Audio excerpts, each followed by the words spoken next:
મહેસાણા જિલ્લાના કડી તાલુકાના નર્મદા કોમ્પ્લેક્સમાં બોગસ વકીલ હોવાનો બનાવ સામે આવ્યો છે, જેમાં અવિનાશ રાવલ નામના ધારણ કરી બોગસ વકીલ બની નર્મદા કોમ્પ્લેક્સમાં ઓફિસ બનાવી હતી, તો રૂપિયા પડાવવાના બદ ઇરાદાથી બોગસ વકીલ બન્યો હતો, તેમજ ખોટી નોટિસો બનાવી ખોટા કેસમાં ફસાવી દેવાની ધમકી આપી રૂપિયા 3.27 લાખ પડાવ્યા હતા. તો સમગ્ર પ્રકરણમાં બોગસ વકીલ બનનારની પત્ની પણ સામેલ હતી. તો બંટી બબલીએ દંપતીએ રૂપિયા પડાવવા આ કાવતરું રચ્યું હતું, ત્યારે બોગસ વકીલ મિતેશ સાધુ અને પત્ની ફાલ્ગુની સાધુ સામે ફરિયાદ નોંધાઈ છે.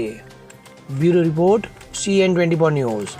હવે જુઓ દેશ દુનિયાની તમામ ખબરો તમારી આંગળીના ટેરવે. ઉઠાવો મોબાઈલ અને Google Play Store પરથી ડાઉનલોડ કરો અમારી CN24 ન્યૂઝ મોબાઈલ એપ.